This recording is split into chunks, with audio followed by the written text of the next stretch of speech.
হ্যাঁ, বিষয়টা হচ্ছে দেখেন, এটা তো মুহাদ্দিসিনরা বারবার সতর্ক করেছেন যে তারগিব ও তারহিব বা ফাজাইলের ক্ষেত্রে যারা অনুমতি দিয়েছেন তারাও তো এই বিভিন্ন শর্ত আরোপ করে তারপর অনুমতি দিয়েছেন।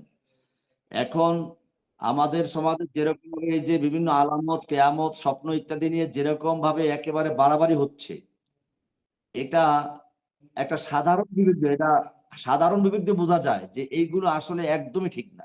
আপনি এখন যদি নেট দুনিয়ায় ঢোকেন তা দেখবেন যে মাশাআল্লাহ কত রকমের ভবিষ্যৎবাণী কেউ করতেছে। মনে হয় যে আলিমুল গায়েব নেমে আসছে একেবারে। আল্লাহর ইলমের ভিতরে হস্তক্ষেপ তাকভিনী উমুর, যেগুলো তাকভিনিয়াত, একবারে আল্লাহর যেগুলো ইলমে সংরক্ষিত, যেগুলো রাসূলকে জানানো হয় নাই। কাউনিয়াত যেগুলি বলা হয়। আপনি দেখেন আল্লাহ রাসূলকে যখন বলা হলো যে হ্যাঁ, তো এখন এই যে বিষয়গুলো এগুলো তো ওলামায়ে কেরাম আগেই সাবধান করে গেছেন। আমরাও সাবধান করছি। এরপরও যারা করে তাদের ব্যাপারে তো আমরা এটা কি বলবো? মুতাকাদ্দিমিনই বলে গেছেন তারা সহি পথে নাই বা ভুল করছেন। সতর্ক থাকা দরকার। কমপক্ষে নিজে সতর্ক থাকবো যে এই রকমের এই জাল হাদিসের ভিত্তিতে বা দঈফ হাদিস যেগুলো একেবারে আসাদ্দুদার দঈফ, আবার তা দিয়ে যদি এরকমভাবে আকীদার কোন মাসলা মাসাইল প্রমাণ করা হয়, চেষ্টা করা হয়, অথবা হালাল হারামের কোন মাসলা দেওয়া হয়, অথবা কেয়ামতের আলামত সম্পর্কে যেগুলো অন্য হাদিস দ্বারা সমর্থিত না, এমন কোন বিষয় বলা হয়, এগুলো অবশ্যই গ্রহণযোগ্য না। কারণ কেয়ামতের আলামত এগুলো আকীদার অন্তর্ভুক্ত। গুরুত্ব আছে বলেই তো ওই হাদিসে জিবরাইল আল্লাহ রাসূলকে প্রশ্ন করা হয়েছে যে কেয়ামত কবে হবে?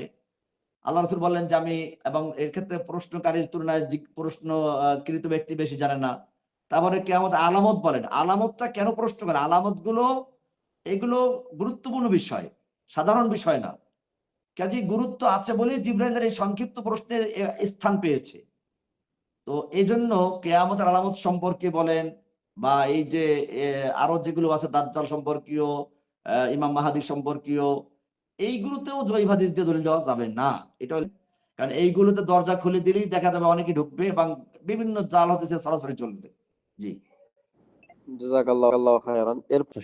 জি, প্রথম বিষয় হচ্ছে এই, দেখেন যেই সব বিষয় আল্লাহ কোরআনে অথবা রাসূল সাল্লাল্লাহু আলাইহি ওয়াসাল্লাম সহিহ হাদিসে কোন বিষয়ে তাহদিদ করেন নাই, সময়ের সাথে নির্ধারণ করে দেন নাই, এইটা কারো পক্ষে বৈধ নয় নির্ধারণ করে দেওয়া।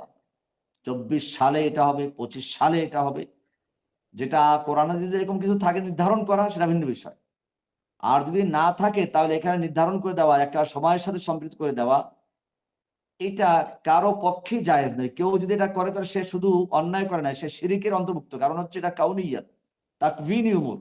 অর্থাৎ যে বিষয়গুলো শুধুমাত্র আল্লাহই জানেন, কখন কি হবে কি না হবে, কি ঘটবে কি না ঘটবে, এইগুলোর আলামত বয়ান করা যায়, যেটা হাদিসে জিবরাইল থেকে আমরা শুনলাম।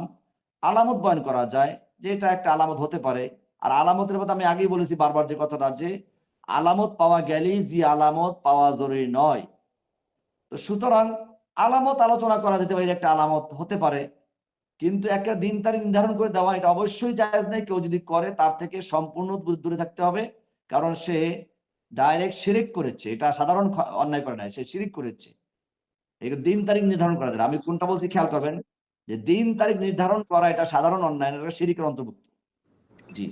জাযাকাল্লাহু খায়রান। এরপরে প্রশ্ন করবেন শরীফুল